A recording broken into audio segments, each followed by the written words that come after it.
When you want to be the best, you can't settle for the rest. For anything on iRacing, there's just one name you need, Maconi. With the launch of Maconi Entertainment and Maconi Competizone alongside Maconi Setup Shop, we now provide the best of the best in setups, paint schemes, coaching, broadcasting, and event organization. With cars across all 4 license classes, we have what you need to hit the track with confidence. Grab a subscription and save money while going fast at MaconiSetupShop.com/subscriptions. And remember, at Maconi Setup Shop, there are setups, but your victories.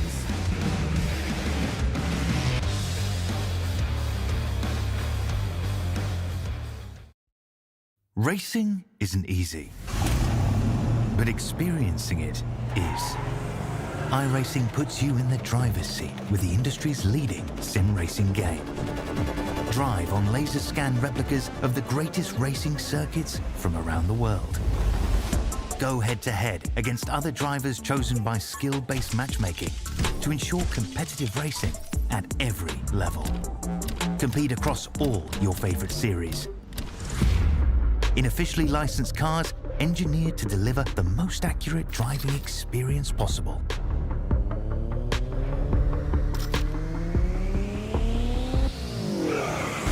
Join a race or host your own with players from across the globe. Race against the computer or in a league with friends. Feel the thrill behind the wheel. Visit iRacing.com.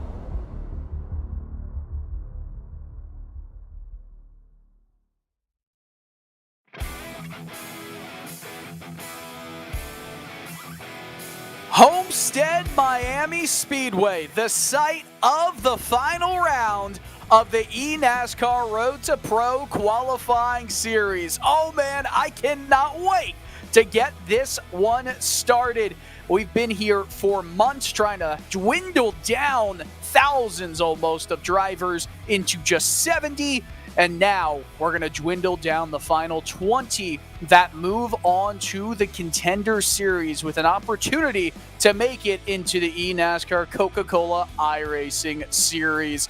Hello and welcome to Maconi Entertainment. I am Dylan Coyle, joined alongside Jeremy Briggs. Josh Ammer is also here. Brayton Laster will hopefully join a little bit later in the production booth. We've got Robert Hill and Christian Hill, no relation. It's Truck Series racing here with 100 laps to decide the final 20 that make it going forward. And my goodness, Jeremy, I'm excited for this one. Good evening, Dylan and Josh. Man, this is going to be a great event. Homestead Miami Speedway always plays a great key and some great racing just because of the way this track is shaped in the banking. These drivers are going to be competing. Some of these drivers are going to be locked in, just taking the green flag tonight. There's going to be lots of cheers. There might be some tears. I'm excited to see these drivers take this track head on tonight. It's going to be a lot of fun, and as we take a look at some track information, Josh, I want to bring you in here. You know, Homestead, it's a track that has gone through a lot of configuration changes, and it's, I guess, 30 or so, almost 30-year history. For 2 years in the beginning, it was a flat Indianapolis Motor Speedway style track. Then in 1997, it moved to an extremely flat 3 to 6 degree track with the same oval configuration that's got now. And of course, now this progressive banking lends itself to some great stock car racing. Yeah, absolutely. With the 18 to 20 degree progressive banking towards the top, it really lends that top line that you're going to see these guys running tonight. It's going to be a battle of the top line versus the wall. You got to keep it clean coming off the wall there. And it's going to be interesting to see if anybody can get some of the multiple middle to lower lines to work. I think early on when tires are fresh, you're going to see some of that. But as they go, if they get some long green flag runs, we're going to see some of that high line action and control against the wall work out. And let's take a look at the points following Rockingham, I should say, a little bit earlier ago. A couple weeks ago, we were there. And Eddie Kerner and Connor Yaroshak, they have both officially locked into the Contender Series, the most points to the cut line that anyone can get. Well, it's not even close to what Kerner and Yaroshak quite have, so they are good. Brian Mercurio and Michael P. Frisch, according to the unofficial math, and by unofficial math, I mean the math that I did a few hours ago, Brian Mercurio and Michael P. Frisch should lock in upon taking the green flag. They should be good, and they should be in because there are only 27 and 26 drivers in each of the splits. You can see down to 20th, the top 20 drivers are going to make it. And there's that cut, 118. That is the current last place driver in. Past that, though, you've got a lot of drivers that are just barely out of it. A point for two of them, Hill and England. But for now, it's time to go to the grid. Drivers are getting set to go with a pace lap here. And then it's time for some 100 laps of Homestead. Alexander Russell on the pole in this top split of action at 32.73 with Matthew Bappy alongside. Logan Clampett in third with Admiral Phillip in fourth. Blaze Crawford and Sander Nyhoff, your top three rows. We continue on into row number 4 with Justin Smith and Brad Wright alongside each other with Channing Balu and Mitchell Hunt, your top 10. Ethan Lane in 11th and David Childhouse in 12th. Continue on with Jeremy. Jack Mace right there in 13th. Andrew Navarro right there in 14th. In 15th, top 15, Nick Olson. Trevor Huff in the 16th position. Starting 17th will be Chad McGinley. In the 17th position, in the 18th position will be Blake McCandless. In the 19th starting position will be Nathaniel Landwehr. In the 20th starting spot will be Will Cooley. Kevin Champagne will be starting in the 21st position. The 22nd position will be Daniel Nanny. And in this 23rd position will be River Hayes. And the 24th spot and the last truck to take time is Matt Kosher in the split. And then 25th, Christopher Hill. 26th, Dalton England. And 27th, Caden Rush. So now we go to split 2, and Josh, I'll let you take a list alongside. Yeah, so a couple of the names that we mentioned, Brian Mercurio and Michael Frisch, they are your P1, P2 row 1 cars starting tonight. Third, we've got Cade McKinley. Fourth, Connor Urashak. Fifth, Matthew Morton. Sixth, Quentin Warman. Moving on, we have Michael Venable in row 7th, Ryan Andrew in 8th, Dalton Milam in 9th, and Nate Stewart rounds out your top 10. 11th, we have Johnny Avila. 12th, James Winsel. 13th, David Brown. 14th, Max Brady. 15th, Brandon Hawk. 16th, Mike Baumgartner. 17th, Robbie Vrabel. 18th, Brendan Kohler. 19th, Rocky Boyd. 20th, Jack Coyne. 21st, Christopher Pfeiffer. 22nd, Ashton Schleiss. 23rd, Tanner Love. 24th, Nicholas Morse. 25th, Matt Danson, and round out your field, Dylan Jones did not take time in 26th. Well, we are getting ready to go green flag racing in both splits. In split 2, the pace truck is off first.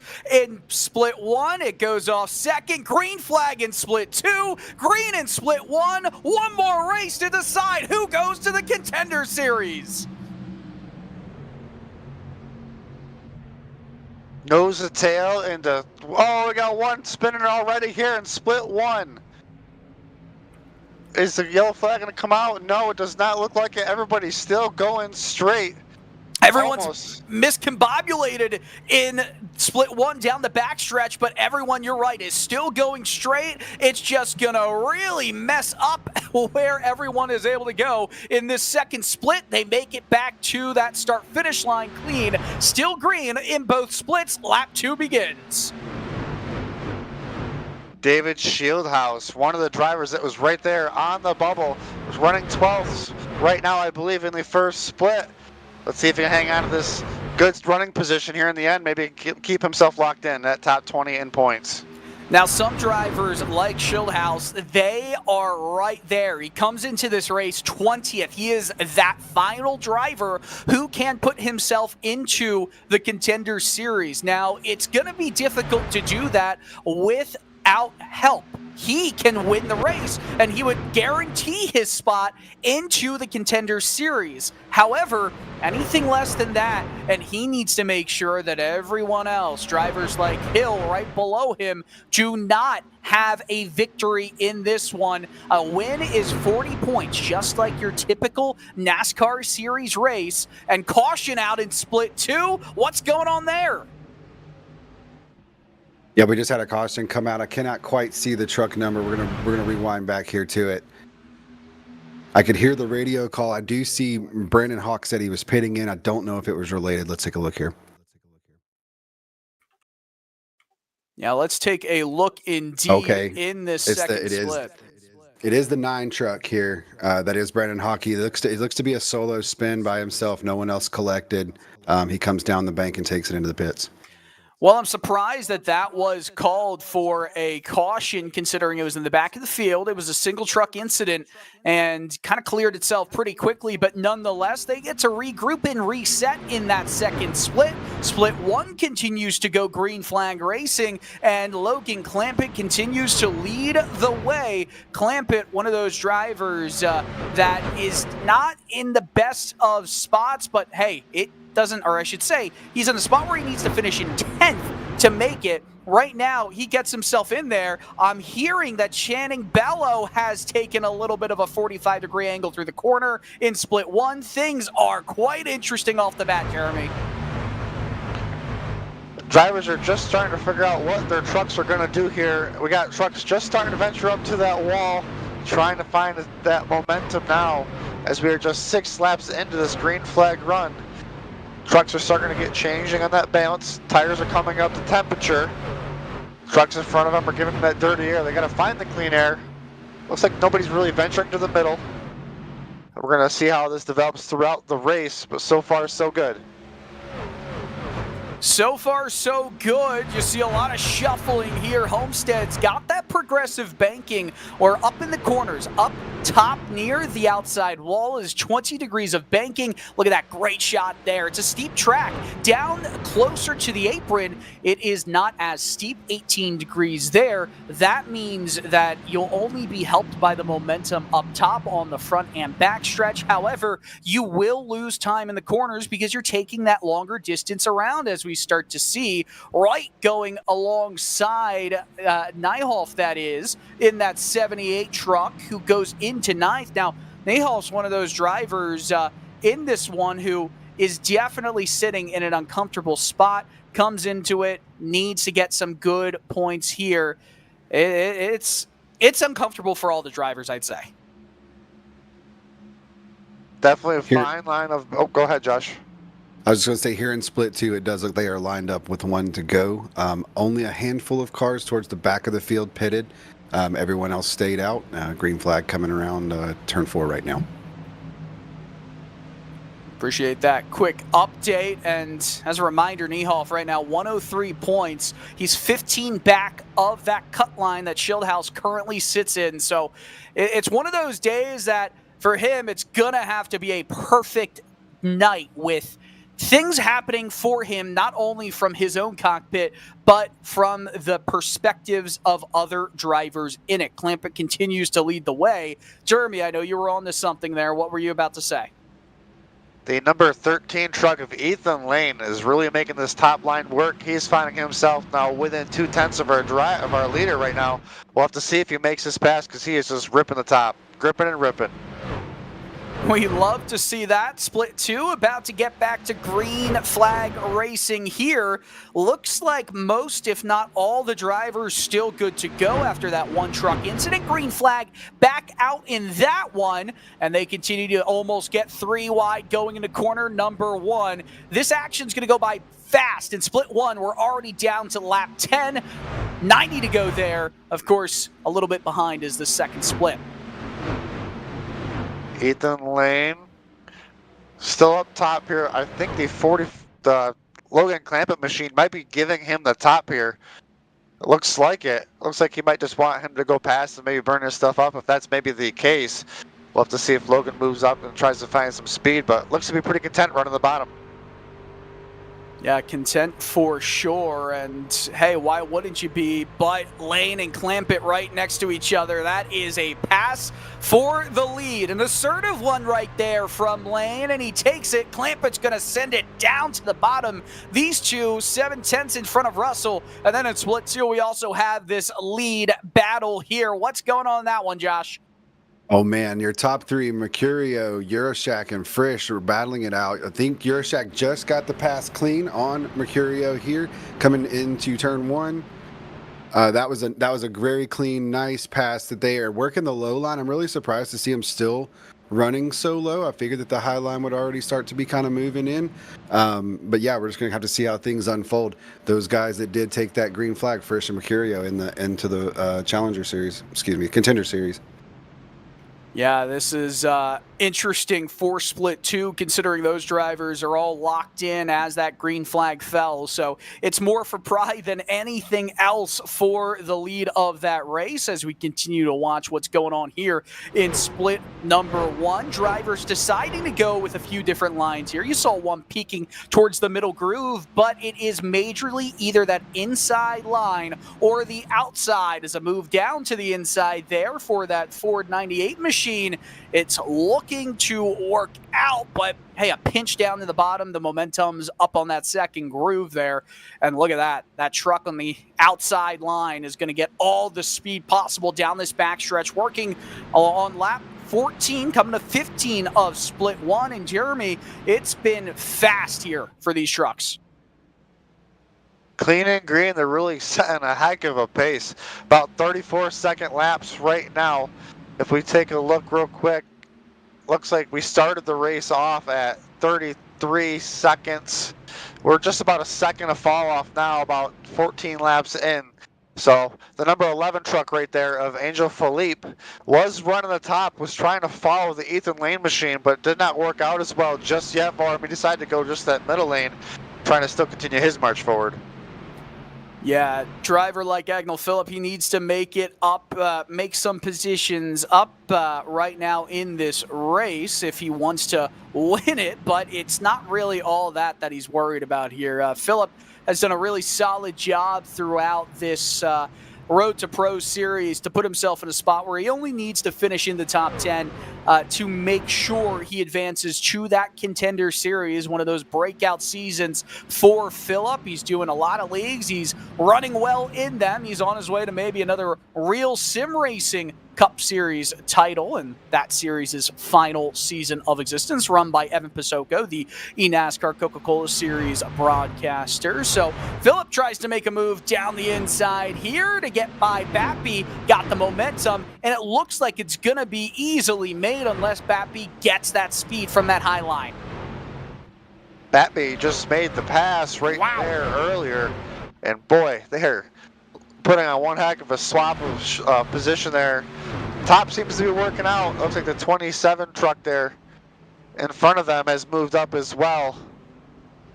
To see if these drivers can maybe catch back up to Ethan Lane, who's got himself almost a second on second, but the driver in third is now almost 2 seconds.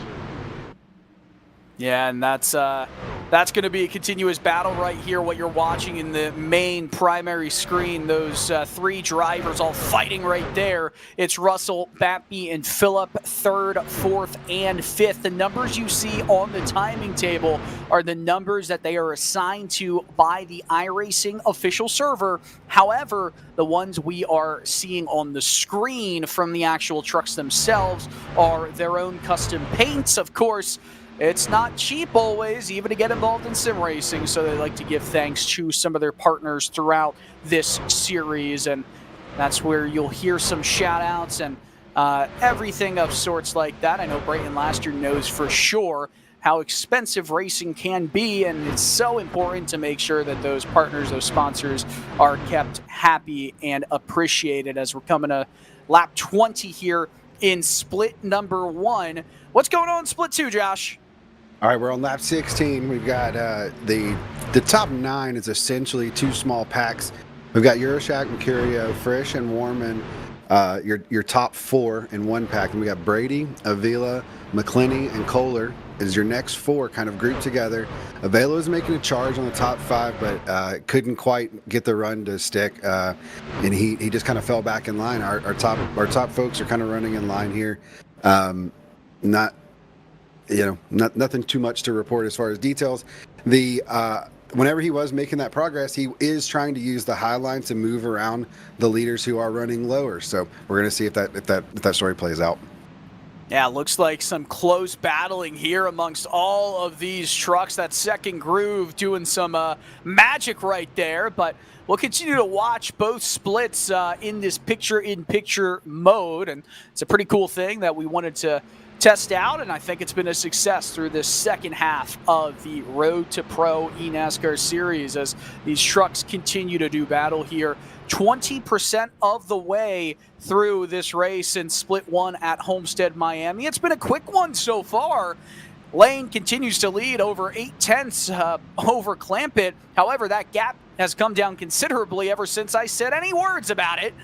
It looks like we know who the class of the field is tonight, but a good job from Russell and Bappy and the rest of them to just continue to stay where they need to be. Now, Jeremy, I want to talk real quick about driver Blake McCandless. So Blake comes into this race knowing that 5th place, a top 5, would clinch his way unofficially into this Contender Series. Well, look where Blake right now is in the leaderboard. He's 6th in it, so he's not necessarily in there yet. However, he's pretty much putting himself in almost the perfect spot. Exactly that. Almost is right. One more position, and he's just got to get through these last 77-ish laps to make this happen. He's doing a really good job just easing his ways up to the front. This race has been green flag all the way, so these drivers are doing a great job keeping the cars going, the trucks straight. These tires are going to start to get worn out. I don't know what the fuel mileage is on here, but I wouldn't suspect us seeing green flag stops anytime soon, but the way this race is progressing, that possibility is there. Absolutely, and let's take a look at the air and track temperature for split 2. Air temp was 85. Obviously, that track temp is a little bit more than that. Josh, I know you've been watching this one. Some really good battling here. Wow. So as you guys were talking there, we had a major change up in the top 4 here. Michael Frisch has moved back to 4. Quentin Warman has made a charge. He's battling for 2nd. He tried the inside line for 2 laps. He's now on the outside of Mercurio, looking to move into 2nd spot here. We've got some really good racing action. These guys are really showing the racecraft. It's awesome. That is quite awesome to see and hear as Warman continues to stay within a podium spot right here. Warman, of course, is doing some good things here. He's put himself in a position where a top 15 guarantees his way. As you saw in split 1, I saw something flying, almost some debris going down into that pit straight. I'm not sure if I saw something or my eyes were playing a trick on me, but nonetheless, it almost feels like as this race continues to move on, a lot of the drivers who know they need to put themselves in specific positions to advance without help, they're doing some really good things here. A lot of drivers pretty much clean right now in this race as we got a battle for the lead here in split number 1. Logan Clampett, like I said earlier on, when he let Lane have the top, maybe he knew he was onto something because now he's all over the back bumper of that number 13 machine. We're going to have another battle for the lead, almost a 3-car battle as the Russell machine tries to stalk his way in there. Trying to do all that he can as that truck puts a Chevy Silverado nose underneath the Toyota on your main screen. My goodness, this has just been awesome. Clampett and Lane, they've been going back and forth. Oh, that was a slide job of epic proportions. The 44 was given one shot, one chance to put that truck where it was. I don't know if we'll see Lane be as kind to Clampett next time that happens. Wow. Thank goodness Lane was on his toes right there because that was almost disaster for our leaders real early on in this race. We're only almost 30% into this race, and boy, whew, that was close. It's just been awesome, and their battling has given drivers like Russell the chance to get back into this discussion about who could potentially win this race. And let's start another discussion, Josh. Pit strategy, right? We're talking about it here. We talked about it all season. It looks like this is pretty clear cut. If it stays green, at least in split one, it's going to be a half and half, right? Pitting around lap 50. I would agree with that.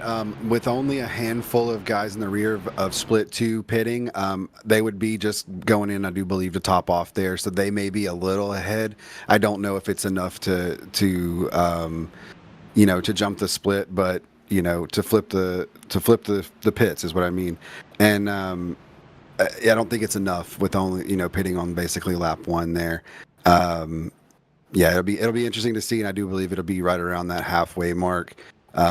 As well. These guys will be excited to have some fresh tires as well. Be interesting to see if anybody takes just right sides. It definitely changes the handling of the car, but some guys like that and can manage it. Caden Rush right now trying to make some hay, currently in 11th up on that high line, has a ton of momentum, going to send that truck down the inside of Crawford to take that position with a powerful move. It's going to slide up.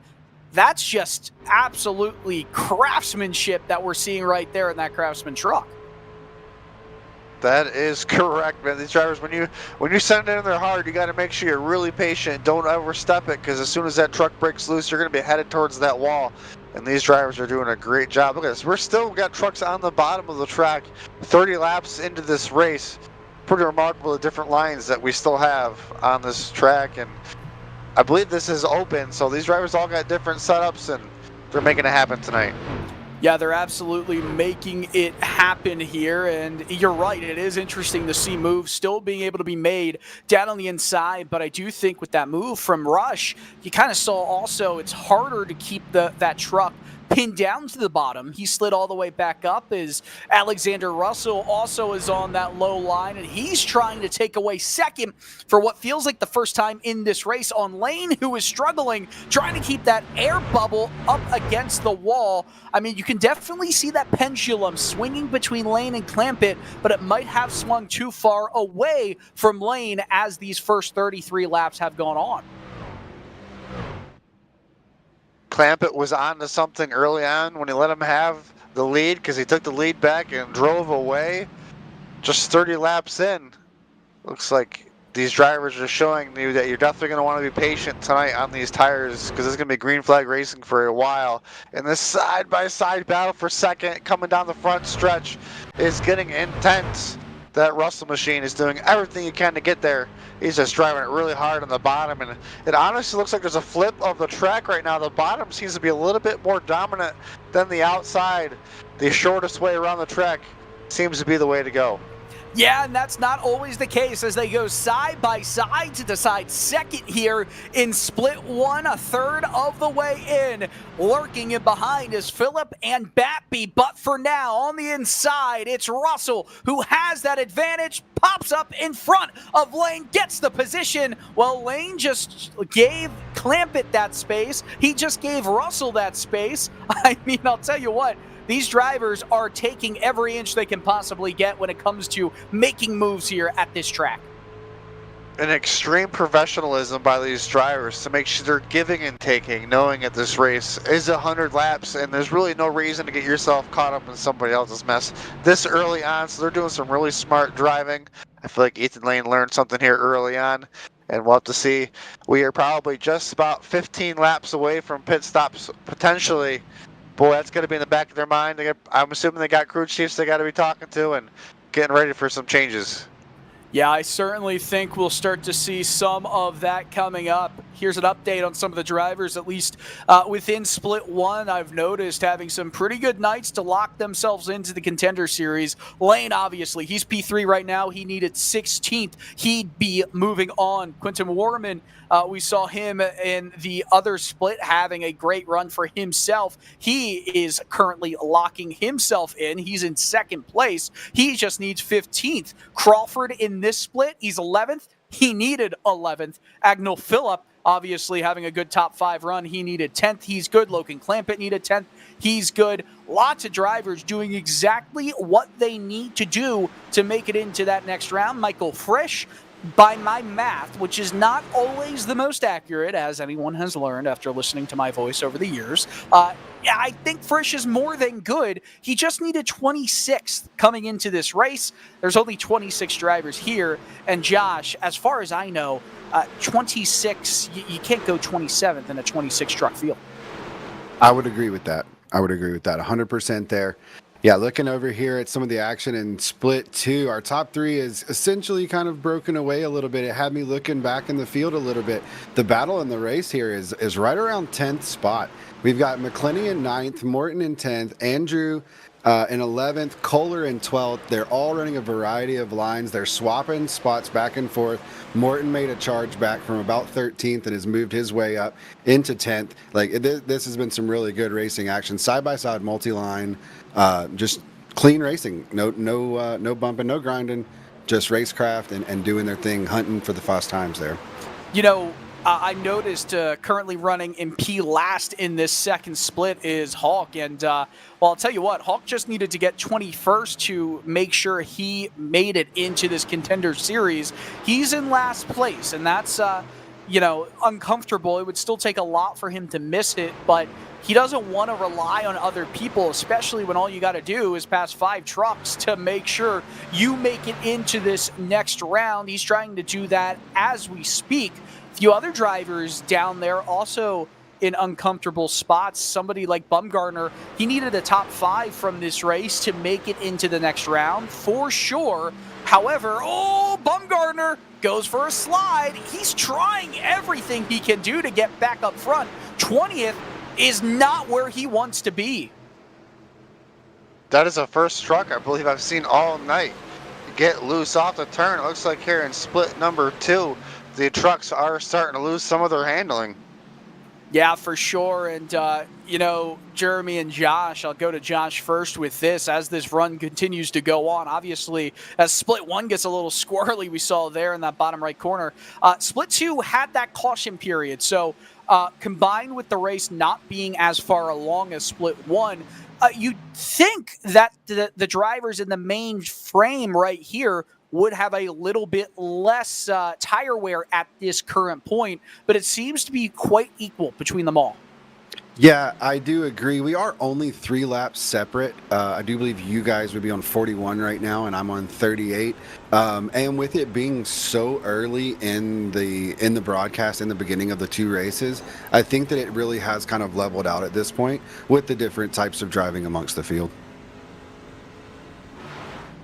Makes very much, making a lot of sense right there as it has kind of equalized. And, in the life of any tire, you do kind of hit this cliff where it's been kind of a similar linear pace downwards, and then you just fall off completely. It's not always the kind of the best deal in the world, as we're on that first split right there and looking a little bit like a Rainbow Warrior truck as we're kind of following along these battles all going on here.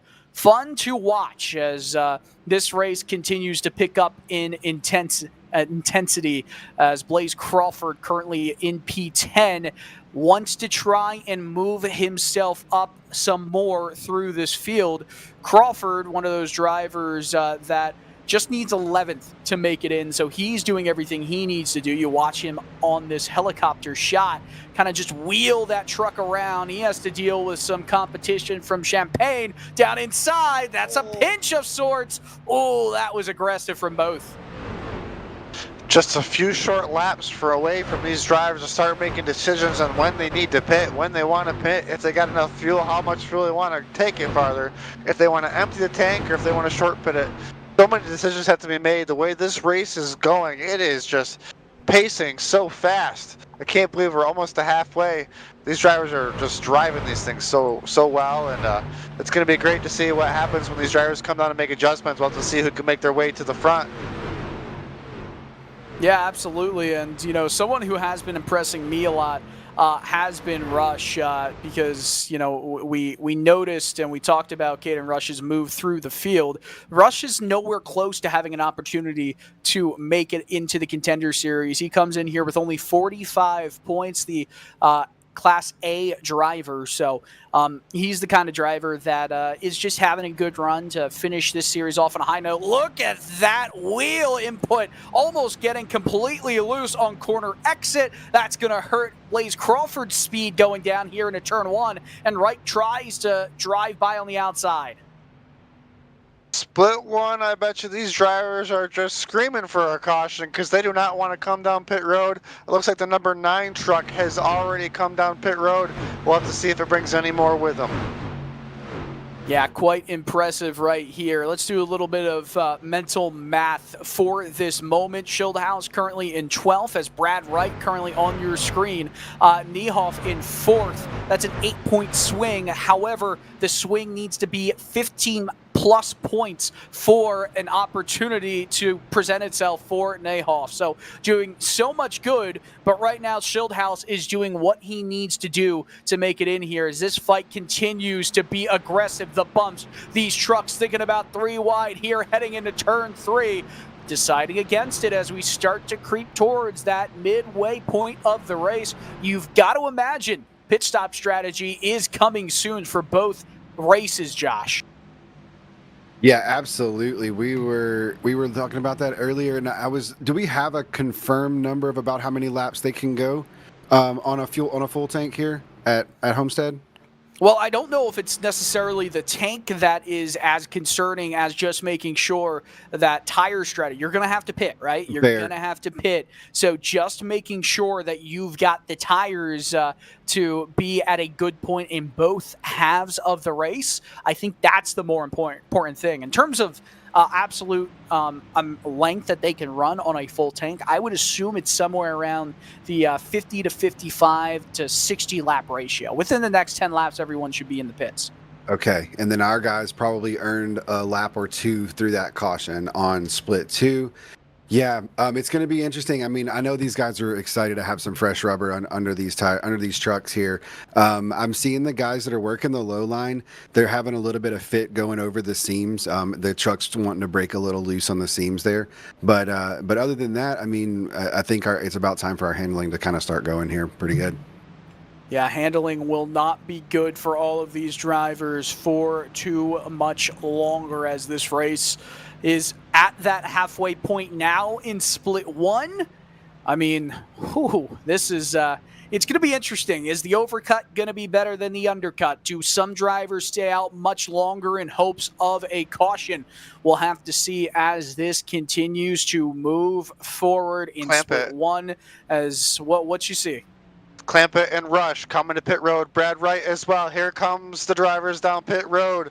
I will have to keep an eye on it. Oh, we got one coming into the barrels. Oh, that was wicked close there for Caden Rush. Almost got it. Unbelievable to keep it off those barrels. Let's see if he has any penalties, but lots of drivers coming down pit road right now. All right, so yeah, lots of drivers coming into the pits. We'll see that on the Maconi Entertainment replay system in a bit. But right at the end of lap 50, kind of as I assumed, you'd see a lot of drivers head down to pit road. Philip, currently your leader, Niehoff right in behind. That machine right there, the 6, decides to come out of the pits with those 4 fresh tires, the fuel fully ready to go. They can make it to the end of the race if they come into the pits now. Let's spool up this replay system. And Jeremy, what did you see? When I caught him, I was looking straight down pit road right at him. Look at that, and he just got wow! Look at that. I can't look how close he was to those barrels. Woo! Giving me some Kurt Busch 2004 vibes coming into pit road at Homestead, losing a tire, but just barely getting it down pit road as Batby stays out. Phillip is going into the pits right now, gives up the lead of this race. Matthew Batby way down the pecking order right now in these point standings. Needs a miracle. I don't even know if a miracle is still available now. I think actually he might be mathematically eliminated with how many drivers decided to start. And look at all the drivers coming up to speed, coming out of the pits right there. Josh, that is a precarious situation to find yourself in. Yeah, absolutely. We are over here in split 2. Our leader has a 3-second lead. After that, you got and it's kind of pairs of cars after that. Second and third, fourth and fifth, all the way back. We haven't quite seen anyone hit the pits yet on our side here. I'm looking for it any minute now. You guys started pitting around 51, which is the lap that we're on right now. So we should see some pitting starting to happen here very soon. Yeah, pit stops should begin very shortly. You can go maybe a couple laps longer in split 2 because of that earlier caution. Matthew Batby in the pits gets those left sides put on, replaced right there, out of pit road. Total time in the lane was 37.7 seconds. Pretty solid speed right there, but he definitely lost some time from staying out for a couple extra laps. He was maybe hoping for some sort of caution, maybe hoping for a miracle. It does not seem to be a miracle kind of race for him. Hill and Kosher also bringing themselves down to pit road. A driver like Hill going into the pits on lap 54, lap 55, that's a little bit concerning for him. Hill was 1 point out of this top 20 separation to make it into the Contender Series. He was 1 point behind Schildhaus, and I just don't know if staying out longer was the right call. We'll see as this race continues to carry on. You got to do something in the leaders if you want to make that miracle happen. You got to gamble on yourself sometimes, and a lot of these drivers making those gambles tonight, as looks like everybody will have now come down pit road, and Logan Clampett will come back out as the leader with Russell there 2/10 there behind him, with Caden Rush cycled himself up to 4th place, doing an excellent job after that almost incident coming to pit road. As Clampett and Russell, that number 44 paint scheme is looking good. We'll have to see if he can keep it up front with Russell really tight on his back bumper. Josh, we're seeing pit stops start in split 2. Take us through it. Yeah, Max Brady and Robbie Vrabel, your first 2 off onto pit road. Mercurio has pitted. Euroshack with the big lead is not pitted yet. Frisch is not pitted yet. Warman has not pitted yet. They are still running at the top. Looking for those guys here anytime. Milam pitting in right now. Caution's out, actually. This is going to mess some things up over here on split 2. Wow. Yeah, absolutely. Wow. That is massive. It just barely started the pit cycle here in split 2, and it's Pfeffer.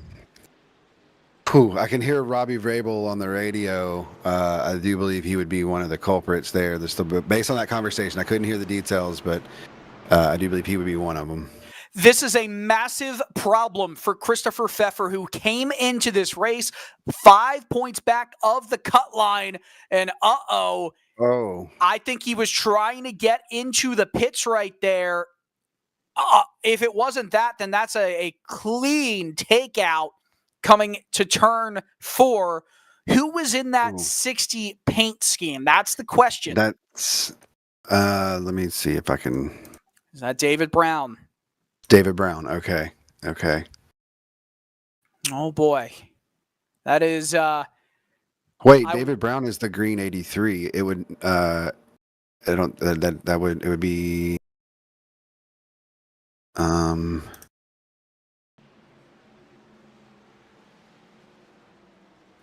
As you continue to look into who that was, nonetheless, Pfeffer. That is a massive blow to his chances of advancing into that second split, or I should say the Contender Series in this round. As we see, I can't quite see who that tag is on the bottom right there, but it's Robbie Vrabel, who was the one that spun him around. And I do wonder if it was a situation where the driver was just trying to get into the pits and it wasn't kind of paid attention to, because that speed difference really quickly, that doesn't make sense in any other reason. Yeah, Vrabel was on his out lap there and trying to get up to speed and probably did not know that he was going to check up a bit on him there and got caught. It's unfortunate. You hate to see that, especially for someone like Pfeiffer with a lot on the line there. We'll have to see if the back half of this race can help him out. Maybe a little attrition, maybe something. I don't know. Doesn't look good, though. Does not look good. That was a massive hit to that rear of that truck. And now more drivers come into the pits in split 2. I mean, this is going to change things. It didn't completely mess up the running order because not all of them were in the pits. Of course, leaders were coming into the pits, but for the most part, I'd say most of the field did not get caught out there, but it will shake some things up with under 40 laps to go in split 2. And split 1, of course, which is in the main frame. We're currently seeing this race come into its final third in just a few laps. I mean, it's been good so far. It's been Green Flag Racing and Agnell Phillip currently in the top 5, doing all he needs to do to make it into this Contender Series. Looks like some of these drivers might have made some adjustments to make their trucks better on this other half of their run. These drivers are really letting it hang out there. Russell still within striking range of Clampett. Nuff and Rush there in 3rd and 4th. Like I said, Agnell Phillip in 5th. Blake McCandless needs to be in the top 5 so far on the outside looking in. I'll try to make that happen. Yeah, McCandless trying to get into that top 5. Oh, Phillip, Caden Rush is all over the back of Phillip's truck bed and almost sends him a little bit squirrely heading into turn 1. We're hearing that Euroshack, who did come into the pits when that caution came out in split 2, well, he got a free stop because of it and still leads over Frisch and Warman as they continue to pace in that second split. That is a big moment in the race, Josh, in your split.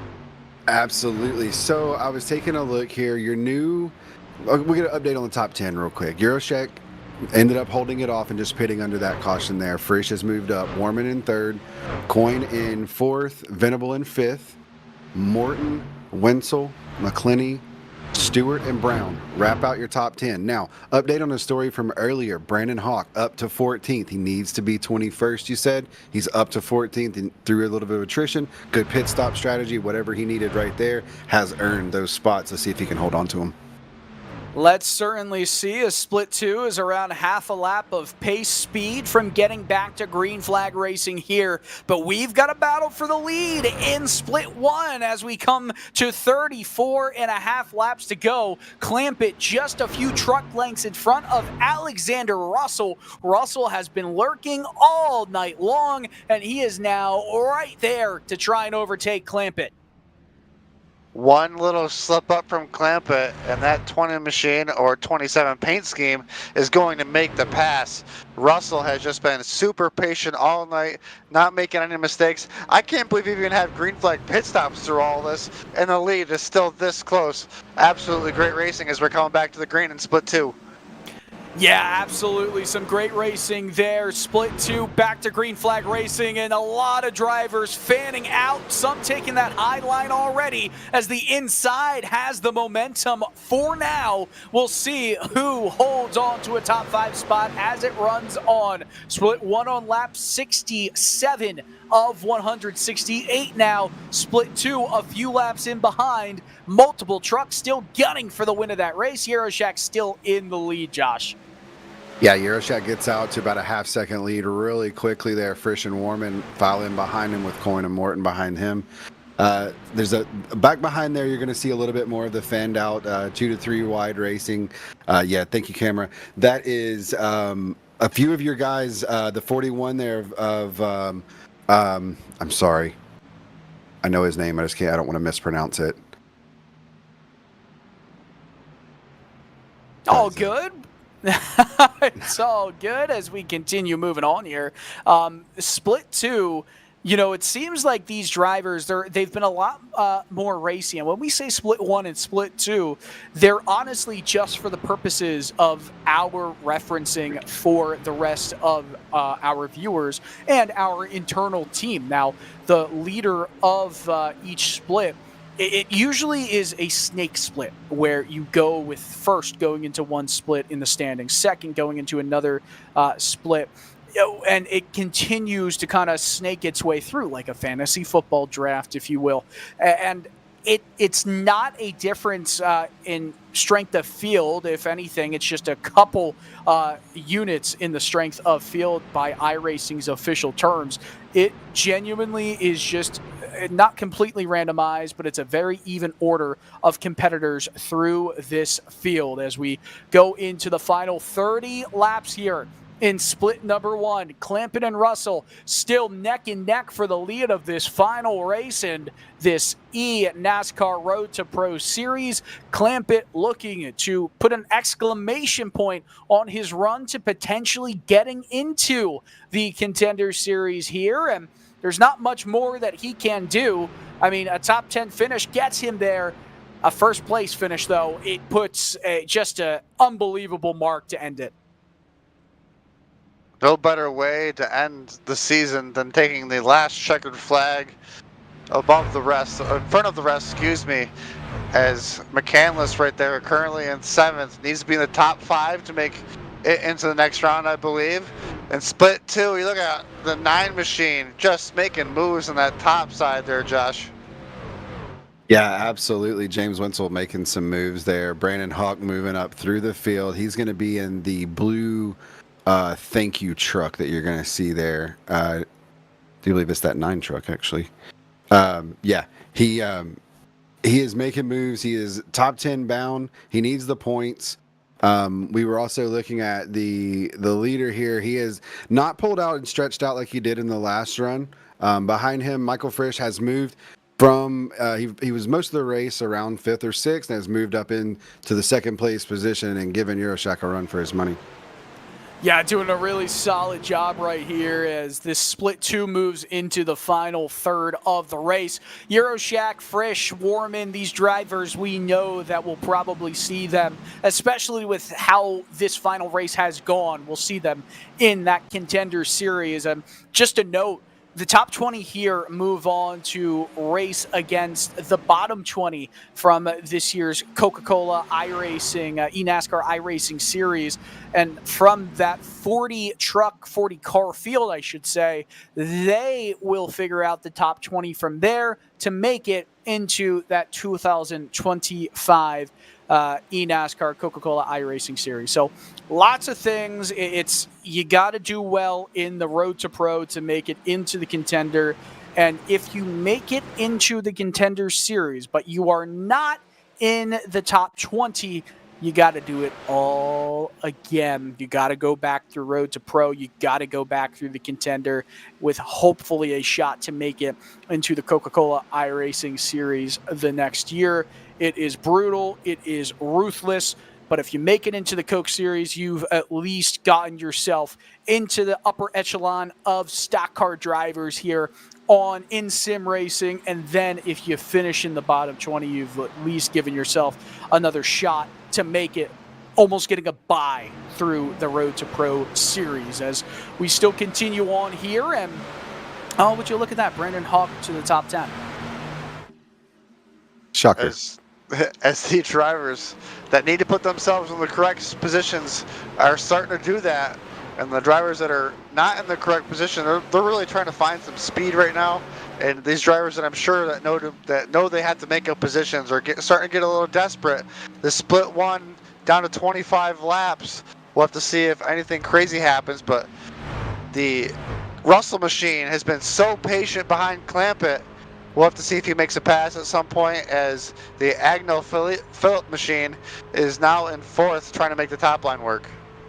Agnell doing some fantastic things right here, has all the speed, the momentum. He goes down the inside of Niehoff for a podium position here. Will he be able to clear him going through 3 and 4. No, Neha fights back from that middle groove. He pinched Philip down, and that's what's going to keep them side by side with 24 laps to go here in split number 1. Gets back to going clear. Philip is going to try and charge again from the outside. And when you get side by side like that with a truck on your outside, it kind of almost takes your side force away. Feels like you're going to spin out. You lose so much momentum from the side draft. Going to take another crack out of here, trying to get a good run from the top. Let's see if he tries a slide job. He's got him now. Come on. No, he can't quite clear him, but he keeps trying that same move. He went in with a lot more energy right there, and that causes him to slide way up the track. They almost get into each other. Great, hard racing here for a podium position. And while these two are fighting side by side, it allows the situation where Bappy's able to get into the battle, and Russell and Clampett are able to just fly away from them. Philip went down the inside there through 1 and 2, is going to try again to make a move happen on the inside. He doesn't have as much momentum, though, as the last 2 laps around here because he went down the inside on both sets of corners. He's doing everything he can, but Niehoff is just fighting with some fervent temper. And Niehoff's not doing anything wrong. The top line is in a great position to be in because you can be really defensive. The truck on the bottom has such a disadvantage getting pitched down on an exit where they can't just drive up. So great defensive driving to continue to hold that position with 21 laps to go up to see if it plays out. Man, this is unbelievable. Look at split 2. They're going 3 wide and some contact there. A left rear quarter panel got into another driver, and very quickly we went from 3 wide to 2 wide. Everyone fighting to go for all that is left on the track. Some of these drivers are just fighting for their Contender Series lives. James Wenzel currently in 9th, up 3 spots as this run has gone on. Fell back to 10th. He'll probably take 9th away for a brief moment, but he doesn't have the momentum here, Josh. Yeah, absolutely. This is the action pack right here. It's right again. It's that little nest around spot 10. You're going to see a lot of interchanging action with the lines moving up and down. Brendan Hawk maintaining that high line. He is right around that 9th and 10th, kind of trading back and forth as the runs go on. Your top 5 is still lined out. Euroshak, Frisch, Warman, Coyne, and Morton. And then just an update. One of the cars, Brian Mercurio, kind of got caught up in the pits incident there, and he is making his way back up from the back. He is in 15th now, so just keeping an eye on him making his way back after getting kind of caught in that caution with the pits there. Yeah, Mercurio trying to make it up through the field, and that does have some significance in terms of the title, the champion from this eNASCAR Road to Pro Series, because yes, while it's all important to be in the top 20 to make it to the contender, these drivers are still fighting for the championship of the Road to Pro Series, and Eddie Kerner, who was already locked into this race, he's not here. He did not show up for this race in split 2 nor in split 1. That means that coming into tonight, Connor Euroshak, if he wins, he will be the champion of Road to Pro, and well deserved for him. And if it's not what you were looking for, go ahead. And with the performance we're seeing from Connor tonight, every time he's gotten out in front, he has been able to put a gap on second place and just kind of hold that position there. With that, it's going to be well deserved. Back to you, Jeremy. Yes, thank you. And if you weren't in the Road to Pro situation to go on to Contender Series, still getting that championship in the Road to Pro has the bragging rights. But it's good to see these drivers that can move on. They're doing great here tonight, as the battle for McCandless on Rush also being put on. But Batby 4 seconds ahead. I don't think McCandless will have enough pace to get up there. We'll have to see how it pans out. Yeah, we certainly will. McCandless gets in with a 5th place, currently fighting to make it into P6 with Champagne and Rush. So given where he currently is and the amount of time left in split 1, I don't know if he's going to make sure he gets in on his own accord. I still think he's more than good as he tries to go with the lower line. As what's going on? Was hearing some words over our production, and as this race continues to move on, what we heard is talking to a dog in the corner, and we do love that. Speaking about we heard from our producer in our chat that Connor Euroshak will take a maple syrup shower if he wins. Of course, that means he is maybe from Canada. Maple syrup shower sounds delicious, not going to lie. Hey man, Story of the year right there. I would love to see that happen with 15 laps to go here. Oh man, these battles have been fantastic. McCandless goes down the insider, and this isn't McCandless. This is Champagne and Rush trying to go alongside each other for P7 in this one. Sliding, maybe a bit of a slide job to clear for the moment. Rush is Champagne. He's got a bit of clearance. Is he going to be able to get up to the wall? He doesn't want to try and spin out McCandless. He perfectly inserts himself right up against the wall, right in between both drivers, gets a bit of a shove from Rush. We're getting late into this race. Contact is expected here from everybody, Jeremy. Tires are hot, track temperature around 99 degrees still, even though the sun has moved a little bit over the horizon, not over the horizon, excuse me, through the sky. The track is still hot. These tires are now hot because we have been green this whole race. I'm sure these drivers would be so happy to see a yellow flag right now so they can make a charge to the front on a late race run. But man, this race has been green since the beginning, and these drivers are just waiting for a breath of fresh air. Yeah, they're absolutely just trying to find out what they're made of here. For some drivers, it's going to be the difference between making it into the Contender Series and making it onto their couch for the rest of this eNASCAR season. Christopher Hill, he's one of those drivers that has to do some big things to make it into this next round of this eNASCAR ladder. Hill came in 1 point behind Schildhaus. Schildhaus right now is in 23rd. So what happened to Schildhaus? We missed something. He's a lap down, and that now puts Hill into a position to leapfrog him. He came behind 1 point into this race. Schildhaus is in 23rd. I'm not sure if he had something happen on pit road, because I feel like since the pit stops we have not seen him. We'll have to take a look here if we have. There we go. No. Looks like he got loose, and that was it. That was the moment. Got loose, and look at that. No rear bumper, or at least some damage on the rear bumper. It flew off. Maybe that was the debris I saw earlier. I was going to say, yep, the debris from earlier. That might be what it was. My goodness. Well, that is unfortunate for Schildhaus, a NASCAR industry member. He might not be going on to the Contender Series because of a moment like that. In this one, Hill is putting himself in the spot to make it in. As we go back to split 2, more drivers who have some bigger things on hand. James Wenzel, you know, we talked about him a few times in this race. He came in 8 points behind Schildhaus. He's currently running in 10th. He's on the cusp of maybe making it in, maybe not. Once the points are official, or at least they get unofficial after these sessions take the checkered, we'll be able to more accurately say who we think is in and who we think is out. 16 to go in split 2. Jack Coyne currently in P3. He's in a position where we will end up talking to him and Josh. I mean, he's had a solid run, plus 17 in this one. Yeah, absolutely. A real come from the behind story there. He just gave a hell of a battle to Warman and moved up into the 3rd spot there. It's going to be interesting to see if he can keep that 22 truck moving forward there.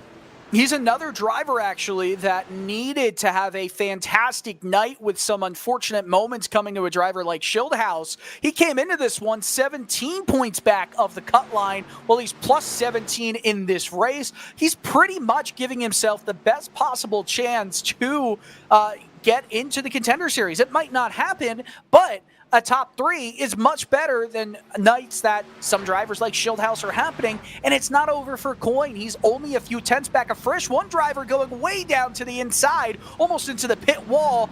My goodness, what racing we have here.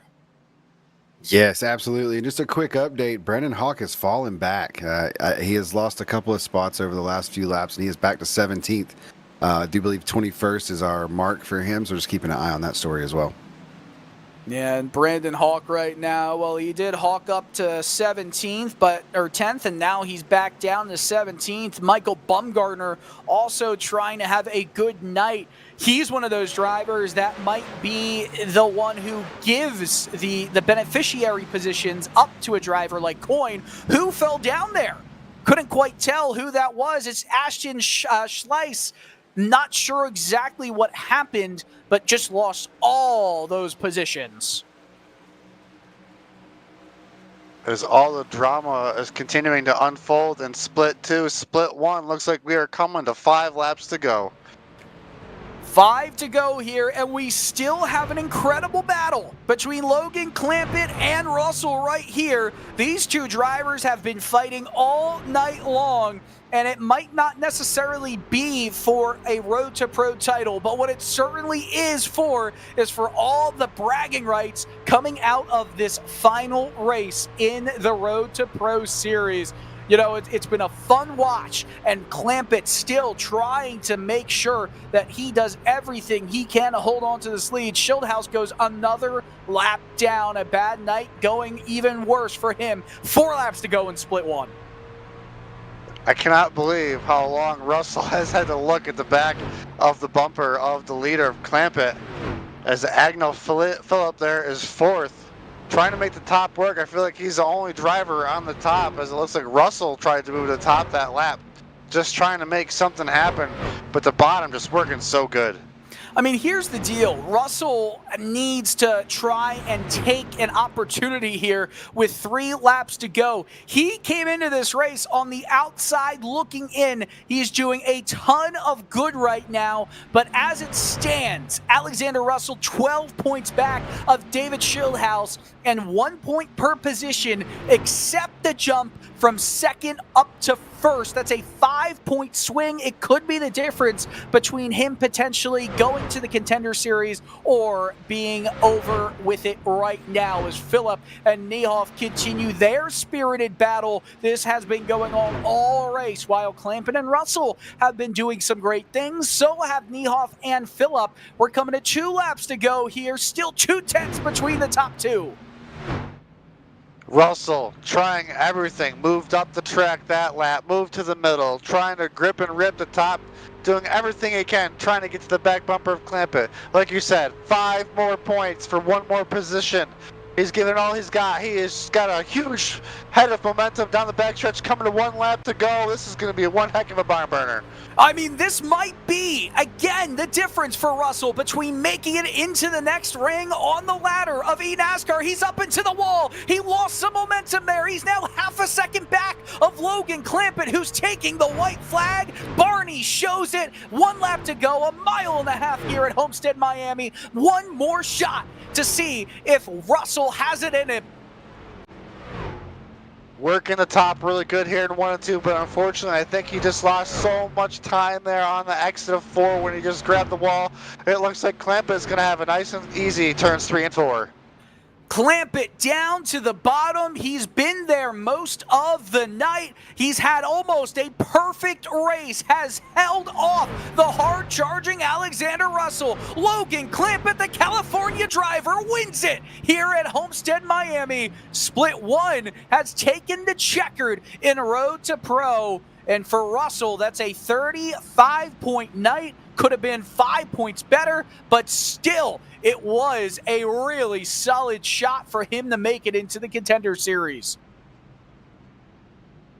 Gave it all he had there in the last every lap, basically, because he was looking at the back bumper. All he could see is probably Team Conti, probably burned into his eyes. That's all he's seen all night, just within 2 tenths all night. Gave it all he had got there and just came up 1 position short. We'll have to see how the rest sorts out. Well, Split 2 still is trying to get to the checkered flag for them. Let's switch over with just 5.5 laps to go. Euroshack with a commanding 1.8 second lead, but there are still so many drivers with opportunities here, and I can guarantee you the drivers in Split 1 that were on the bubble as Clampett starts his burnouts are going to be watching this race with a lot of stress. I'll say that for sure, because they need to know where these drivers will potentially end up 2 by 2 here on the edge of the top 10. 5 laps to go. Brian Mercurio never recovered after that ill-timed pit stop, Josh. Yeah, man, he is stuck back there in 15th and Brandon Hawk stuck back there in 19th. He has lost a couple more spots since the last time we spoke. Euroshak stretched out a lead. Fritsch and Coin look like if this goes as it's going to go, they're going to finish 1, 2, and 3. So we'll just have to make sure everybody gets across safely. But all the action that I've been seeing is right around that 10 spot with Dylan Jones and James Winsell. But they have kind of fanned out a little bit and cleaned up a little bit there. Certainly have, as we come now to 4 laps to go, still side-by-side action. You know, there is not too much battling going on for a top 3 or a top 5 spot, I should say. There is Morton and Venable going side-by-side for a fair bit of it. And these two drivers, it's really the highest up position that is being fought over. Venable 6th, McClenny could catch up by the time this race does see the checkered flag with 3 to go here. But a lot of these positions, they're almost figured out, but it's still a barn burner of a race on the kind of the back end of this field. It is, and you're still seeing the dynamics of the different lines and the downforce. There's a little bit of touch and go. Let's see what happens there. Right here, you see the 77 stays up. He may prefer the Highline, or he may just want the downforce on his nose. He may just trying to be opposite of the 5 truck in front of him there. Little cat and mouse, trying to work it out. It's all going to come into timing in these last 2 laps. 2 to go here in split 2. 2 to go. Euroshak on his way to winning the title here in eNASCAR Road to Pro Qualifying Series competition in the year 2024. The Canadian has led 88 laps, hopes to lead a total of 90. 89 laps led by this time. He crosses the stripe. 1 lap to go in eNASCAR Road to Pro Series competition. And what a long, almost year-long series it has been. The sun starting to set over the Everglades of Florida, and in Homestead, it's all Euroshak all the time. In this one, he's put on a show. He showed up when it's mattered, and he's going to be contending for a spot in the Coca-Cola eNASCAR iRacing Series. He comes out of 4 and wins the race and the Road to Pro Series title. Euroshak, followed by Frisch and Coin. That's your podium. Yeah, what a finish. Great call there, Dylan, man. And it's really cool to hear the drivers. I can hear the in-car radio. It's really cool to hear the camaraderie and the congratulations going up to your winner of Euroshak there. Great run, man. That was just some good fighting, good action. My gosh, what an awesome race in both Split 1 and Split 2. Everyone coming up to congratulate Euroshak on that victory, that title. And to be quite honest with you, I'm sure some of these drivers are now exiting as quickly as they can to just figure out what this points scenario looks like. We're waiting with bated breath right now, but for the time being, I think we can go over the finishing results, at least in Split 1, as Euroshak starts his burnouts, because we have a lot of drivers to talk to as this race comes to an end, as this season comes to an end. And these are some interesting-looking burnouts here. Really burned down the house. Great job by this driver of this number 24 looking truck.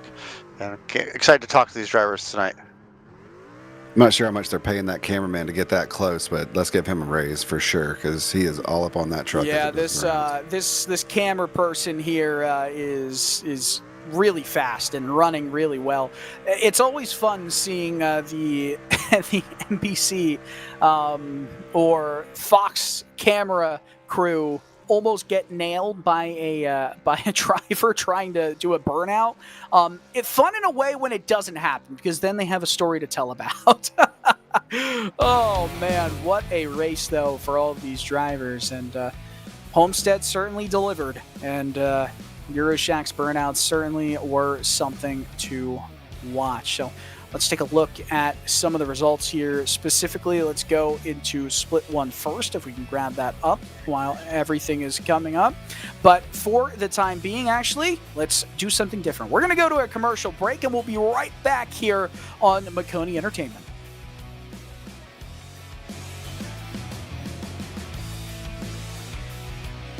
When you want to be the best, you can't settle for the rest. For anything on iRacing, there's just one name you need, Maconi. With the launch of Maconi Entertainment and Maconi Competizone alongside Maconi Setup Shop, we now provide the best of the best in setups, paint schemes, coaching, broadcasting, and event organization.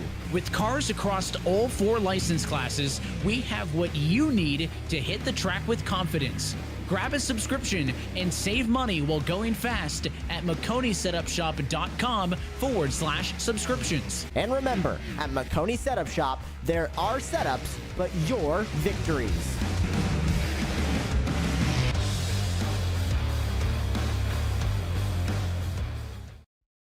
Racing isn't easy, but experiencing it is. iRacing puts you in the driver's seat with the industry's leading sim racing game. Drive on laser scan replicas of the greatest racing circuits from around the world. Go head to head against other drivers chosen by skill-based matchmaking to ensure competitive racing at every level. Compete across all your favorite series. In officially licensed cars, engineered to deliver the most accurate driving experience possible.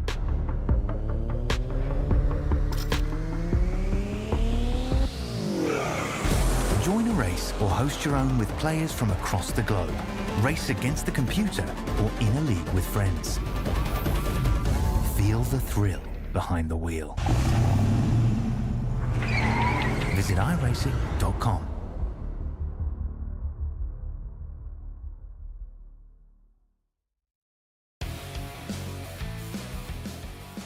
Homestead, Miami Speedway always delivers, and that's exactly what we got here in the eNASCAR Road to Pro Qualifying Series finale.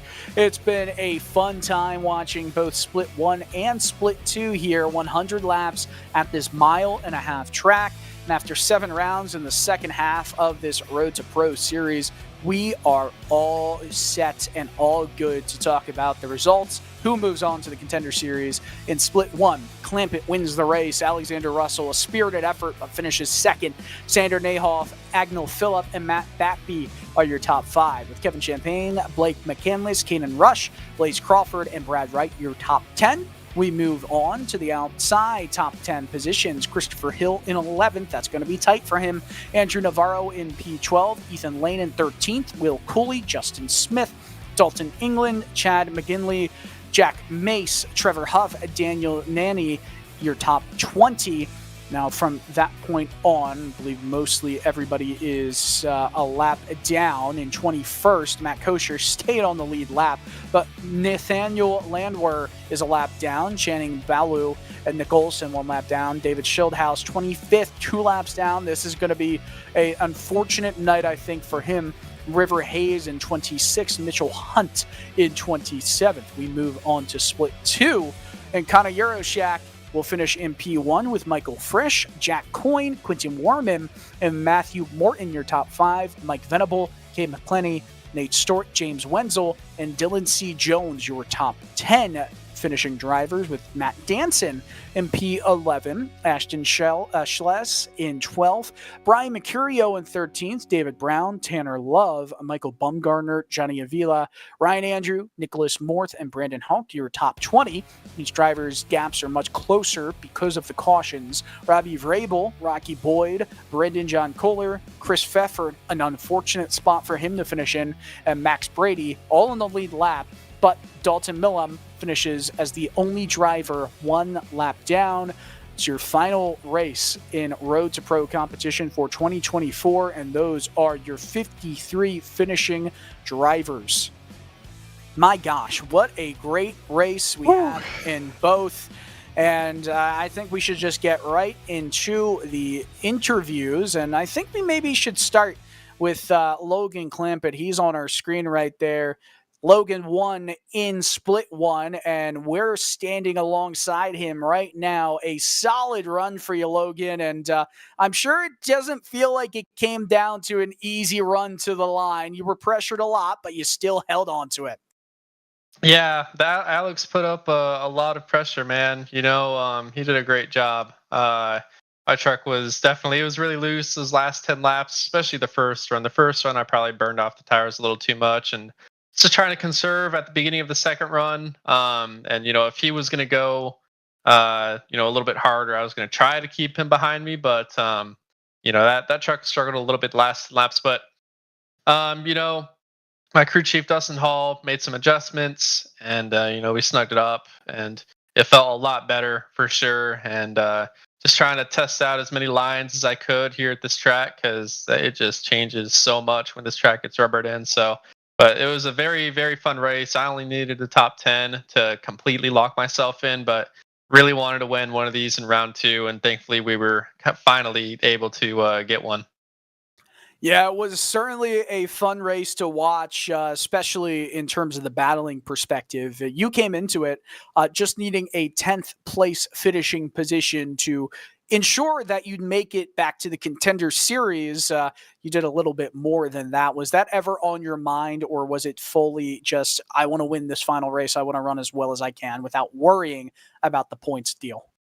Well, entering the race, you're like, okay, I'm just going to do what matters and just get a top 10, and ended up qualifying third and then getting the lead right away. And I'm like, well, we're right here, so we're going to try and fight for the win as much as we could. But damages were a little strange from what it seems like. I know Shieldhouse and my teammate Channing had a lot of problems with the back bumper, which is very disappointing, because it shouldn't do that necessarily. So I'm thankful that Alex and I were able to keep it clean, so both of us can kind of race it out for the win there. That was a lot of fun to watch, Logan. I'm going to give you the floor. Give us your shout outs, who you want to thank for this race. Yeah, for sure.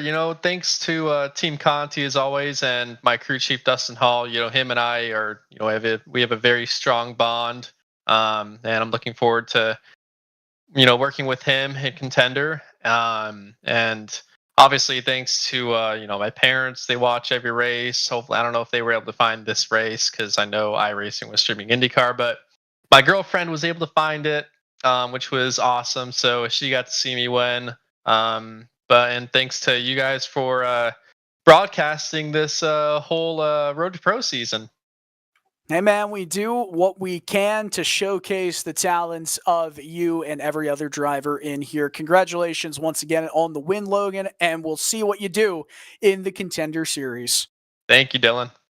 Not a problem. What a job from Logan Clampett, and from Split 1's winner to Split 2's winner, and who we think is the champion. We'll confirm that hopefully maybe in the middle of this interview. But Connor, what a run for you. Was it quite boring leading 90 laps en route to a win? It definitely wasn't boring. I mean, that might be the best set I've ever driven. I mean, I don't think I could ask for anything more. I was just on rails the whole race, not sliding at all. It was stressful when you know you have it won like that, and you're just watching the laps tick away, and you're just hoping nothing happens. But I mean, it was definitely fun having a set that good. So we're saying unofficially just because we have not yet seen it update, but mathematically, there's no way you are not the champion here of Road to Pro eNASCAR in 2024. With that being said, we do not quote us on that, but you can pretty much say that as much. Are you ready to consider yourself the champion here and move on to the Contender Series? Yeah, I definitely am. I mean, all of Nexus, Hudson, all our builders. I mean, we've just clicked. We clicked with this new updated truck, and like, I couldn't have asked for a better season. I'm really proud of the whole team, proud of myself. I couldn't ask for anything more. That's awesome to hear. And you know what? One more thing before we give you the floor. Actually, let's hear who you want to shout out, and then we'll get to the final thing. Yeah, those Nexus guys I just did. I'll give a shout out to Area, you guys, for putting on the broadcast. I'll also say, like, for Contender sponsorship, the car is open as of now, so you can DM me if you're interested. But I mean, just beyond thrilled with the year, and it's a group effort. Well, Connor, I heard that you might have to bathe yourself with a shower of maple syrup, is what one of our producers said. Is that the case? Is that true? Yeah, I don't know how many Canadians made it to Contender, but I mean, I'm happy to represent Canada well, and we sure love our maple syrup, so might have to do that. Well, hockey season is coming up very, very shortly here. The preseason begins now, but Connor, congratulations once again. Canada is on top of the eNASCAR Road to Pro world. Yeah, thanks, guys. You all have a good night. It's been fun. All right. Congratulations once again. So we still think he is the champion. We aren't getting confirmation at this moment, but nonetheless, we are going to bring in now Jeremy. I believe we do not have the runner-up from Split 1 here, but we do have Michael P. Frisch, and he is standing alongside our Jeremy. Michael P. Frisch, welcome to the booth. P3 tonight, I believe, is what we're going with. What was your night like from your split? I think we actually got P2, but no, one spot off. But no, it was a stellar race. Home track for me.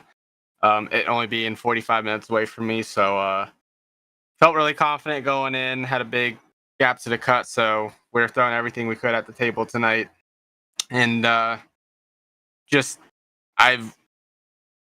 that Connor was on another level tonight. He was in a different zip code. I had nothing for that. That truck was stellar. Shout out to him. But it was a fun race. Green flag. Had a caution, I think, around lap 3, and then we got one caution that really cycled everyone off around lap 56, I think. And that really kind of set the tone for the rest of the race. Connor got back to the lead, and I tried everything I could. I tried different lines, different approaches, entries, exits. I used everything I had in my book to throw at that truck, and it just wasn't working. But I can't complain about P2. But I don't know what I'm gonna go on about, because this season has been nothing short but amazing. With all my guys, I mean. Each and every week, we would just one of us want to see the checkered flag. It's been nothing but a group effort from these guys, and I can't thank them enough for bringing me on this year, especially. I think we got like 6 or 7 of us then going to Contenders, so it's going to be really, really fun over there. Second time going to Contender. I know I'm yapping a lot here, but I like to hold the mic. Microphone's mine, so I'm going to use it. But going to the Pro Series for the second time, definitely the nerves from the first year have definitely gone away. So going in here with actually a game plan and actually a mindset of what I want to do and make a name for myself and make it into Coke is something I really want to do. Awesome. Well, congratulations on a great run tonight. Any more special shout-outs you need to get out of the way before we send you off? All my guys at Norse Force, Jarrett Liebert, Blaze Crawford, Brian Mercurio, Max Brady, Carson Bowers, all the EPI guys, Alex, Kevin Champagne, their brothers, keep mixed up, god dang it. But I can't thank those guys enough, because the amount of time and effort not even just us as a team, every other team on this series, I mean, they put in a lot of time and a lot of effort and a lot of dedication to what we're doing here. So it's been fun, and I can't thank them enough. Awesome. Once again, congratulations on P2. Good luck in the rest of your fight to the Coke Series. Thank you. Michael Frisch, the second place finisher in split number 2. We're going to send it over there to Josh Ammer, and he is going to grab our next interviewer. Josh, take it from here. All right, guys, we've got third place from split 1. Sander Nyhoff coming in. We're going to give him a few minutes to tell his story from tonight. Hey, Sander, man, How was your race tonight? I know you started 6th, you got up to 3rd. Tell us a little bit about how it goes in a caution-free race, trying to make that long time run. Yeah, at the start, I already told my spotter, shout out to Jack Booster. He helped me a lot throughout the race, throughout the whole road to pro, and I told him before the race, like, I just want to run my own line and run my own pace, and that's exactly what I did. I immediately just moved to the bottom. I lost, I think, like 6 spots, but I gained them all back near the end of the run. Had a good pit entry, and then I thought I could drive up to the guys in front, but I had to battle Agnell for 3rd. That was a good battle. Managed to hold on and got a podium. Yeah, man, those battles are fun, and when you make a good clean pit stop, nothing nothing can boost your confidence in the middle of a long green race and something like that, man. That's good to hear. So whenever you guys chose to run the bottom line, did the seams worry you at all? I noticed a couple of guys later in the runs, especially around like that 40 lap mark in the run, the seams moving across those would upset the truck. Do you have any trouble with anything like that? Yeah, it's like if I miss my line, my right rear would get on the seam, and that would make me very loose. But I have a teammate, Sebastian Marin, who showed me how to run this truck, and like I immediately gained a bunch of times on my test runs with the line, and the line was kind of avoiding those seams. So for me, it was all good. And I also want to give a shout out to John, Patrick, Mitch, and Connor for all the setup work they've done throughout the series. The setups have been amazing, and it's great to work with the Nexus guys. Yeah, man, it's good to have a strong team around you. Do you have anyone else you want to thank for getting you here tonight? Yeah, I guess shout out to Ben and Dominic and Mike and for always cheering me on. Didn't quite make it this year, but I got really close to the cut line. Really happy that I showed good speed, and I'm really confident for next year. Absolutely, man. Congratulations on that 3rd place finish tonight, man. It was a fun race to watch, and we enjoyed calling it. Thank you. Thanks for the broadcast. Sander Nyhoff, everyone. All right.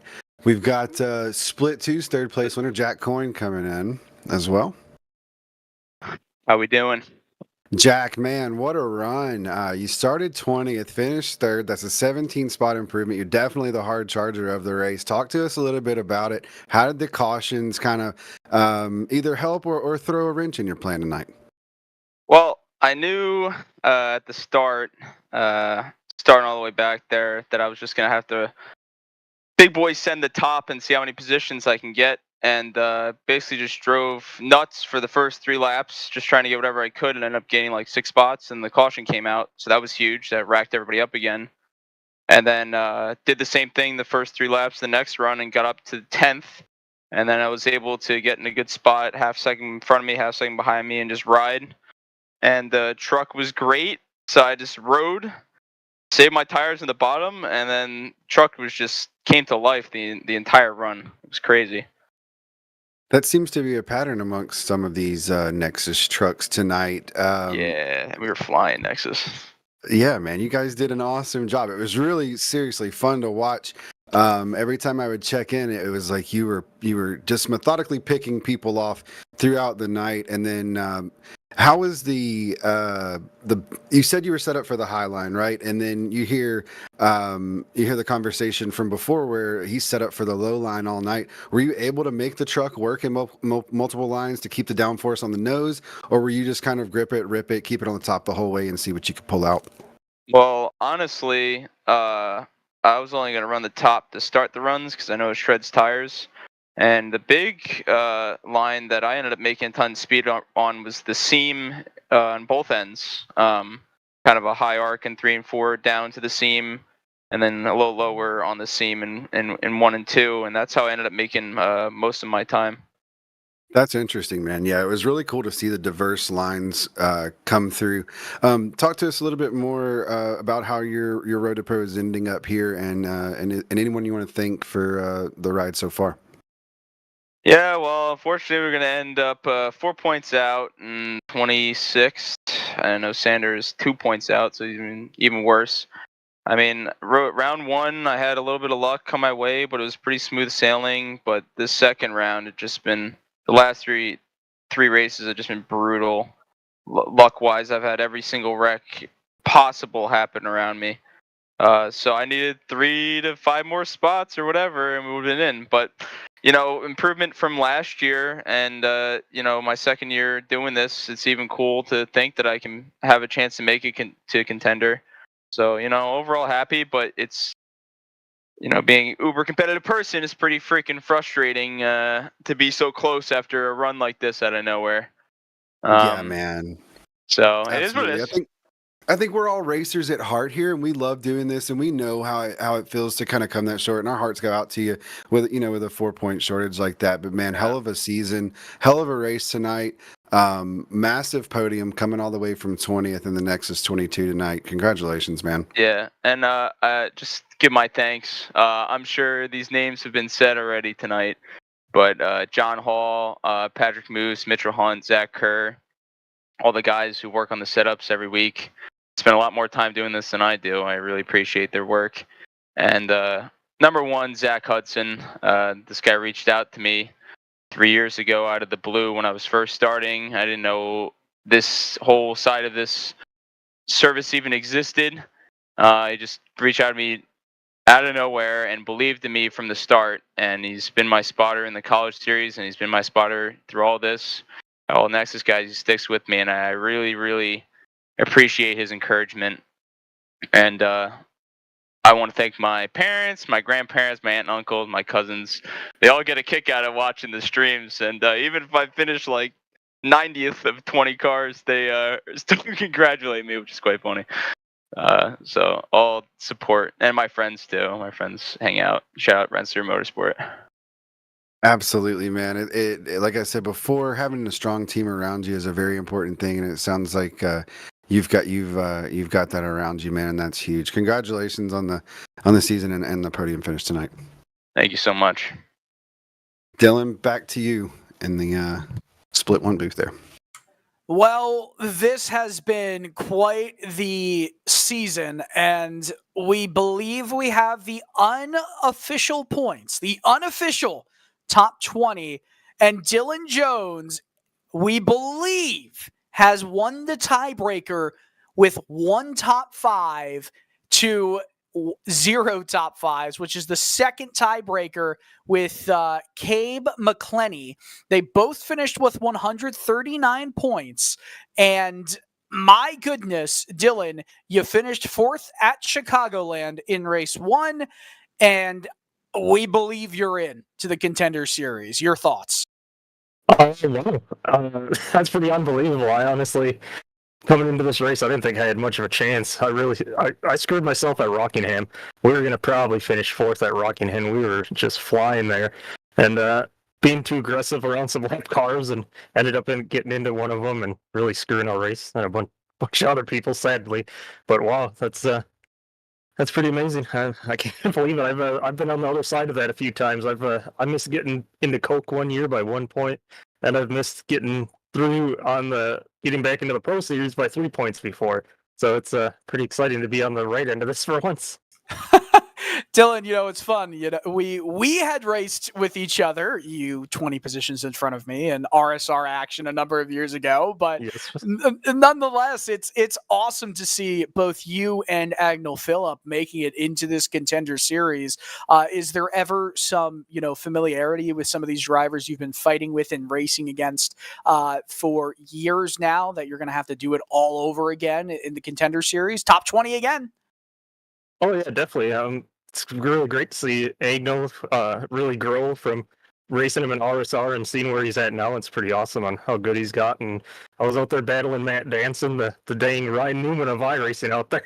I was getting frustrated at the end of the race trying to get by him because I knew I was pretty fast. I thought I could have caught Wenzel there, but he put up a hard fight, and if you hold that outside, it's hard to get a run on the bottom. So yeah, it's always great to see guys that you've spent a lot of time running around before with. Well, now I got to know, what are your thoughts? You feel like you got what it takes to be in the top half of this upcoming 40 car field in this Contender Series? Honestly, probably not. I feel like I looked my way into this. I've been way too busy to really put in the work that you really need. So I feel really lucky. I've been working a lot and, doing grown-up things, sadly, as I'm sure a lot of these guys. That's what kind of happens with us on here. So, I don't know. We'll give it a try, but I feel pretty fortunate and lucky to even be this far. Well, we love to hear it, Dylan. Hey, give a shout out to who makes it happen for you, who you got on the truck. Well, no one. I can see kind of right really, now. it's just a couple of buddies doing it on the side, and we just kind of went for it. It's nothing really big teams going on. Love to hear that. Excited to see what you're going to do in the Contender Series, and it's a win for Dylan Jones is a win for Dylan's everywhere. Congrats, man. All right, thank you, man. Not a problem. Dylan Jones, we believe, has made it into the top 20, into the Contender Series. And again, we want to stress that we are not the official standings scorers, anything. That's iRacing, that's eNASCAR. We're saying what we are seeing and what we're reporting from the sporting code. So let's go over the top 20 right now, and I'll read it in order here. The champion, as we had previously talked about, is Connor Yaroshak. He had 17 more points than Michael P. Frisch. Yaroshak also had 3 wins. Frisch had 0 wins, so that's obviously a big difference there. Frisch in second. Brian Mercurio finishes on the podium in third of this championship. Logan Clampett will finish in fourth, with Quinton Warman in fifth. Agnell Phillips sixth. Eddie Kerner, who missed tonight, came into it with the lead, comes out of it in seventh. Michael Venable in eighth. Ethan Lane, ninth. Blaze Crawford in 10th. Brandon Hawk in 11th. Kevin Champagne in 12th. Matthew Morton in 13th. Nate Stort in 14th. Blake McCandless in 15th. Brad Wright in 16th. Michael Bumgardner finishes 17th. And let's talk about how close it gets here. I mean, this is unbelievable. I cannot tell you how long we were looking at some of the tiebreakers here just in case. Christopher Hill in 18th had 143 points. Alexander Russell finishes 19th, had 141 points. Dylan Jones in 20th. The final transfer spot into the Contender Series, 139 points, had 1 top 5, a 4th place at Chicagoland. Clay McClenny, the first driver on the outside looking in, we think, tied with Jones on points at 139, but had 0 top 5s, which is the second tiebreaker as per the iRacing sporting regulations. Not only that, James Wenzel, 138 points, missed that tiebreaker by 1 point. Dalton England, 138 points, also missed that tiebreaker by 1 point. We had 4 drivers within 1 point for one position. Dalton England, was 23rd, but he was 1 point back of potentially making it into the Contender Series. Sander Nahoff, 137 points in 24th, and Jack Coyne, who we also talked to tonight, 25th, 135 points. Everybody else files out from there. Unbelievable. You go so far into a season, Jeremy, and you end up with the margins being so razor thin. It is quite exhilarating to see it come down to something like that. Wow, what an eventful night. So many stories. Those last 25 laps of both splits, there was so much stuff going on between all these drivers, and what a great night. Congratulations to all the drivers that get to move on, and hopefully the drivers that didn't move on will be back next season to try and give another attempt. Well, I guess from Maconi Entertainment, that's pretty much going to do it here. It's been an unbelievable season of eNASCAR Road to Pro qualifying competition. Want to remind you guys that the Maconi Setup Shop and Maconi Entertainment is the home for setups, paint schemes, coaching, broadcasting, event promotion, and more on the iRacing service. Subscriptions are available for as low as $8 per month. You can find them all at MaconiSetupShop.com. It is the official setup shop of eNASCAR and the official series sponsor of the NASCAR C Fixed Series on iRacing. What a night to wrap everything up.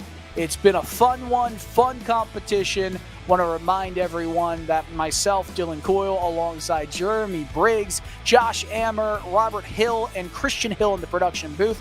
And that's just who was here tonight. I'm going to forget some names over the course of the season, but Justin Prince, of course, led most of these races. Bradley Cooper, Jeff Maconi, the man that makes it all happen. I know I'm forgetting more, but a quick shout out as well to Marty Chigala. Our thoughts are with him and his family after a passing in it just earlier this week. We're looking out. We're wishing you the best of wishes, Marty. But from everyone at Maconi Entertainment, I want to wish you all a pleasant good evening, good night, and good racing.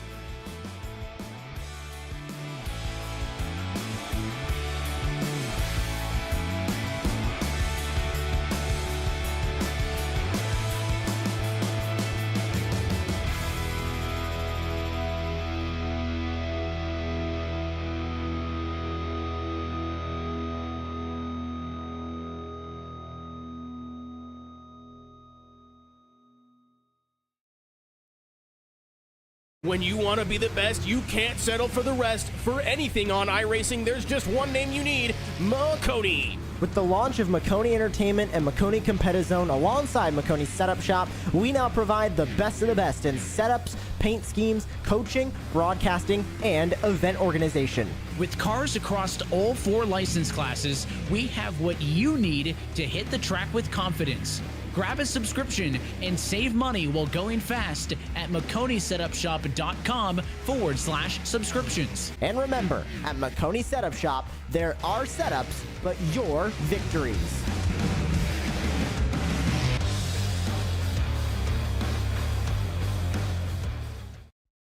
Racing isn't easy, but experiencing it is. iRacing puts you in the driver's seat with the industry's leading sim racing game. Drive on laser scan replicas of the greatest racing circuits from around the world. Go head-to-head against other drivers chosen by skill-based matchmaking to ensure competitive racing at every level. Compete across all your favorite series. In officially licensed cars, engineered to deliver the most accurate driving experience possible.